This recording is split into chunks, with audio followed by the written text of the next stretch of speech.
What's going on, my trainer club? Today we are going to check out all of the new mechanics that are in the in-game battles so that you know exactly how to prep, be ready for PvP and any type of in-game battles that you do for the PvP mechanics. So welcome to the trainer club. Here we go.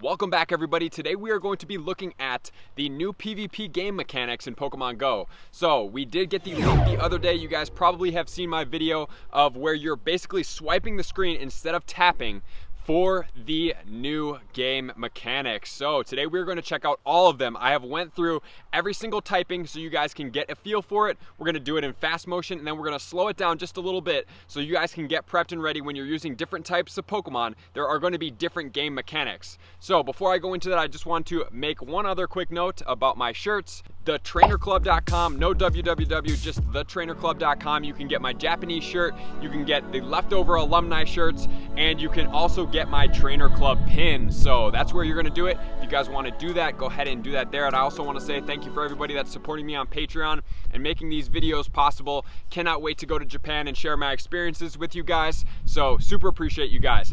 And onto the game mechanics. So number one, I went through two different typings just to confirm. I did the fire typing, so I did two different type of fire attacks. I did the overheat and I did the fire blast. And I also did the surf and the hydro pump, both to compare to see if the game mechanics as far as the tracings go, to see if they're the same. And it comes out based on the fire, the water, and a couple others that I did as well. They are the exact same. So each type has a different unique pattern that pops up, and then you have to follow it with your finger whichever way it goes, right? There's a couple different ones, and then that's how you maximize. And the more you can get, the better you can be. It's almost like Dance Dance Revolution or Guitar Hero, where you're kind of trying to follow the strings and the buttons on the screen, except you're tracing it with your fingers as they pop up. Pretty cool. I really like it. So what we're going to do now is we're going to break it down each pattern by type to make sure you guys have an inside look at the typing. So when you're doing PvP, you're battling a friend, or you're just going in there and you're battling one of the team leaders, you know exactly how the moves will look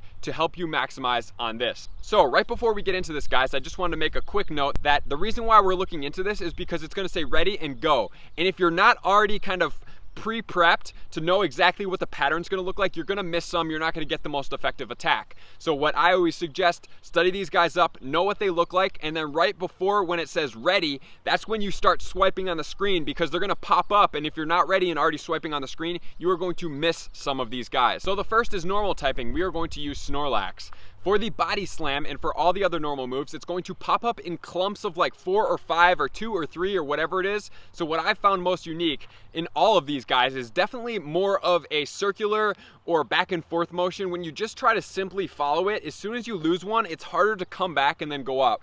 If you're already doing something like this or something like this or something like this, right, it's easier for us to do it. So for the Snorlax, it's going to pop up in different areas. So I've seen if you kind of just circle around the screen like this, it's easier for you to hit all the bubbles for the Snorlax and the normal type Pokemon. So next we're using Raichu for fighting. So for fighting, it literally just pops up all over the middle of the screen. So what I found to be the most effective is to just basically kind of like scribble all over the screen so you can make sure. The one thing you do want to be ready for is when it says ready, you already want to start going on the screen. You don't want to wait until it pops up, because you could already potentially miss it. So that's why getting ready, knowing these patterns and the bubbles and some general area of what your attack finger is going to be doing, that's the best for you. Next, we are going to check out the Qwilfish. The Qwilfish is going to be using poison. So poison is going to be popping and populating the bubbles up from the bottom. So they pop up and then they disappear. So what you're going to want to do for the poison is you're basically going all in the bottom, and you're going all around the bottom. You're reacting to the bubbles, but you're also being premature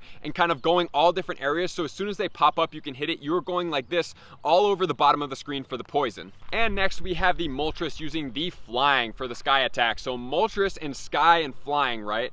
They're all going to be coming from the right side of the screen very fast like wind. So what I found most effective is basically kind of scribble the side of the screen, be reacting. And the reason why we go back and forth is because if you miss one, you're already having that back and forth movement. So you can boom, go ahead and hit it on the way back, right here. So back and forth for the flying is the most effective that I've seen. And next we are going to be using the Nidoking for the ground. So for the ground, it's going to be popping up as juggling balls basically from the bottom. It's going to pop up and it's going to go back down. So you have have to be very quick and efficient. You already want to be prepped for your ground moves. So the same thing applies going back and forth, but you want to be a little bit lower on the screen. You want to make sure that you're hitting all these bubbles.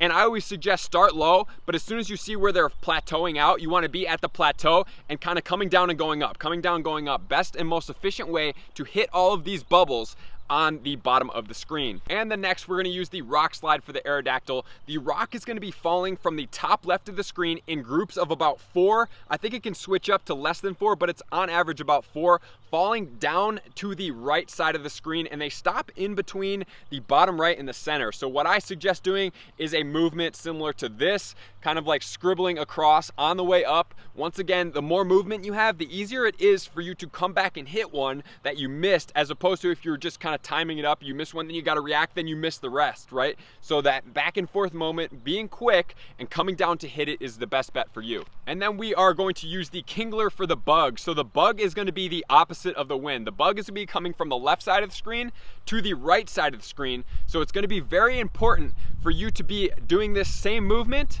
or this movement, whichever one you feel more comfortable with. I've noticed for myself, I really like this movement because I can trace back and kind of get them if I miss them, right? Because I can kind of go up and down. So the bug is going to be coming left to right. You're going to be scribbling, basically hitting all those. If you miss one, you can easily come back and snag it to be able to get that excellent hit. And next, we are going to be looking at the Gengar using that Shadow Ball move. So the Gengar and the Ghost moves basically kind of float up from the bottom, but they don't necessarily come up from the bottom. They're kind of appearing in an upward floating motion in groups of 2 or 3. So same principle, we're going back and forth and we're hitting all of these guys like this. It gives us the ability to be mobile, to move, to hit some that we don't see, and we can kind of scribble as well, whatever you feel most comfortable, but this is the direction of what the Gengar moves are going to look like. And the steel, we saw a little bit of the steel in the preview. The steel is going to be in a scissor-like motion, right? So you're going to have to be ready. As soon as it starts, you want to get it and be proactive on the screen and basically be making an X on the screen, because it's going to pop up in one direction, then the next, one direction, the next, one direction, then the next. And it looks like it starts in this direction and then goes here. And you keep going as fast as possible. You want to make sure that you hit all of those guys. And then following, we are using the Entei with the Fire Blast. And the fire is basically erupting from the bottom of the screen. So what I do is I am basically towards the top, towards the middle to the top of where the fire is erupting, and I'm basically scribbling on the screen. You can come down and up a little bit to make sure you get as many as possible. The goal of here is basically just to optimize and get as many of those bubbles popped as you possibly can. And next, we are going to check out the water. So we are going to basically be coming from the top right of the screen towards the middle, opposite of the rock, right? So the water's coming here, and I am suggesting a scribble again. However, I don't go exactly in line with where the water is coming. I have a slight different angle because then I can hit it in different directions, and I can kind of go like this if it's coming like this, right? So I hit a bunch of different ones in the angle. So I'm basically scribbling slightly in the opposite direction, and that's what we have for that. And then we're using the Venusaur with Frenzy Plant next for the grass, and it is going to be coming from the left side of the screen and over. So what we're doing again, I don't do it exactly in line, but I have a slight angle that I'm using that I'm basically just scribbling out as the grass bubbles are popping up and coming off and blowing, similar to the bug, right? So we're here, we're scribbling it out. So there's really only a couple of different motions, but they kind of vary a little bit depending on which the movesets are. Like the water's coming from the right, the rock's coming from the left. A lot of them come up from the bottom, but they kind of do a little bit different motions. So it's similar motions in the scribble, but it's definitely different between all of those guys. Next, we are going to use the Executor for the Psychic. So Psychic pops up in a clockwise direction in a circle. So the circle is going to be like this.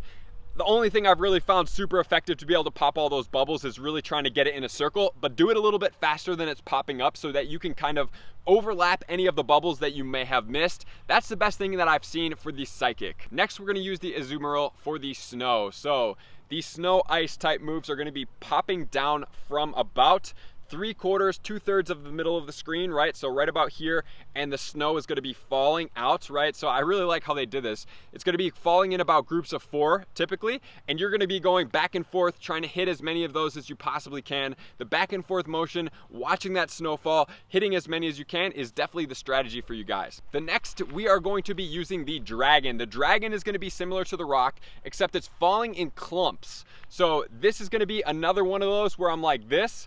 like I said before, it's really difficult to really time it out and be very precise because it almost feels like it's happening so fast that if you miss one, it's almost like it's too late and you're gonna miss a lot of them. So being more chaotic and sporadic, I really feel like it helps you gain more of them, especially the more fast that you can make that movement in that order. Being ready to basically hit them as they come down is the best way that you can do it for the dragon. And next we're gonna be doing the fairy. The fairy is definitely similar to the psychic, in which we are doing the clockwise rotation as the bubbles pop up. So the quicker you can do this rotation, the better. You're just gonna wanna rotate, rotate, rotate, work on popping all of those bubbles as fast as you possibly can.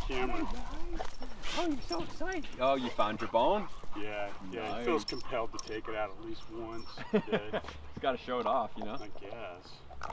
It's cool. Keeps it from It's a getting nice trapped. bone. Yeah. Lay down. I noticed for my dog, like if I have a ball or a stick, I can control her a lot more, especially if I have her off leash. Yeah, exactly. Yeah.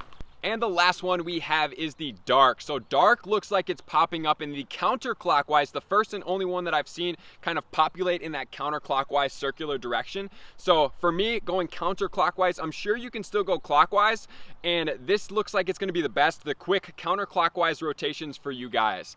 So with that said, nothing is concrete here. Whatever makes it best for you. I just wanted to, number one, give you the layout of what they look like so you guys can see it on the screen. And then number two, show you and tell you what I've seen to be the best to be able to hit as many bubbles as possible. But once again, like the excellent throws, have fun. And it's just to get you comfortable, to really help you see what's going on, to make sure you know what the different directions look like, what the bubbles pop-up patterns look like, and that's really all we're at right now. Do it for yourself, play with it. You can always go in and challenge the team leaders to make sure you get comfortable and play with all these guys. If you want to use the same Pokemons that I'm using, you can. I wasn't doing it for type effectiveness or anything like that. I was actually trying to do it for anti-type effectiveness so I could make sure to get off those attacks and be able to be good for you guys. So thank you for tuning into the Trainer Club. I appreciate you guys. Anybody that needs this, make sure to share it, and I will see you guys out on the next video. Once again, I want to say thank you to everybody that subscribes, that shares, that hits that like button, that comments. I try to get all those comments answered in the best that I possibly can. So thank you so much, guys. I appreciate you guys, and everybody that supported me to that next level on Patreon, I appreciate you too.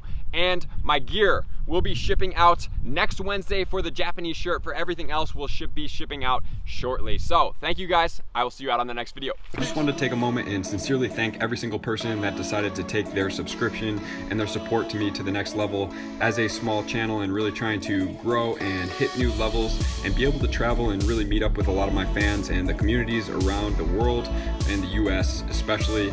I just want to say that your support really means a lot to me. It helps me out, and I greatly appreciate you for being a part of the Trainer Club. Thank you so much.